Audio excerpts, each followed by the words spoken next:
Hello, welcome to my YouTube channel dental talks with doctor Monika. आज हम बात करते हैं आरसीटी के टाइम पे जो पेशेंट मिस्टेक करते हैं जिससे उनको री इन्फेक्शन के चांसेस हो जाते हैं, वो क्या क्या मिस्टेक्स होती है। आरसीटी एक कॉमन प्रोसीजर होता है, रूट कैनाल ट्रीटमेंट, जो काफ़ी ग्रोसली केरियस टूथ में या फिर जिसमें केरीज पल्प तक पहुंच जाती है उस केस में हम करते हैं।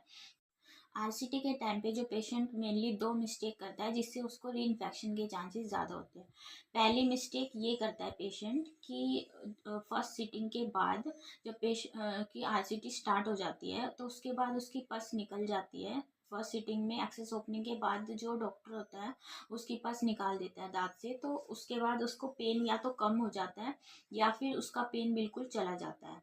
तो उसके बाद पेशेंट ये सोचता है कि हम अब आगे के जो स्टेप्स है आरसीटी के, जो आगे की सिटिंग है वो आरसीटी के करवाने की क्या ज़रूरत है, क्योंकि हमारा दर्द तो ख़त्म हो चुका है।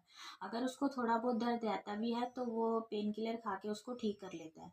बट ऐसा कुछ भी नहीं है। अगर आप आरसीटी को बीच में छोड़ देते हो तो जो उसके दांत के दर्द में जो आराम हुआ है वो दोबारा दर्द बन सकता है। क्यों? क्योंकि उसके जो दांत में जो पस बनी हुई थी वो दोबारा से बनने लग जाती है। और जो दांत में जो गड्ढा किया था हमने आरसीटी के टाइम पे, जो होल किया था, उससे जो उपस होती है वो बार बार बाहर आती रहती है। जब तक खाना आप उसमें ज़्यादा नहीं फंसेगा तब तक आपके दांत में दर्द तो नहीं होगा, बट जो पस बनी हुई है वो और बढ़ती जाएगी।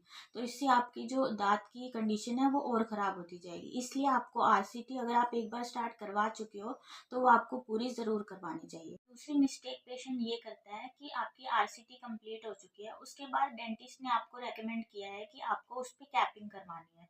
लेकिन कई पेशेंट क्या सोचते हैं कि अब आपके दांत में कोई दर्द नहीं है, आपका दांत ठीक हो चुका है पूरी तरह, तो उसमें कैपिंग लगवाने की क्या ज़रूरत है। बट ऐसा नहीं है, आपको आरसीटी के बाद कैपिंग ज़रूर लगवानी चाहिए। जो दांत आपका ग्रोसली केरियस है, पहले ही आपका दांत सड़ चुका है, उसकी आरसीटी होने के बाद वो और भी वीक हो जाता है। जैसे ही आप खाना खाते हैं तो जो दांत होता है वो ज़्यादा प्रेशर जो होता है वो सहन नहीं कर पाता है। अगर आप कुछ खाएंगे हार्ड चीज़ तो वो धीरे धीरे टूट के सारा बिल्कुल ख़राब हो जाता है, टूट जाता है वो। जो आपका दांत है उसकी लाइफ अच्छी हो सकती है और आपके दांत को स्ट्रेंथ मिलती है। इसलिए आपको गैपिंग ज़रूर लगवानी चाहिए।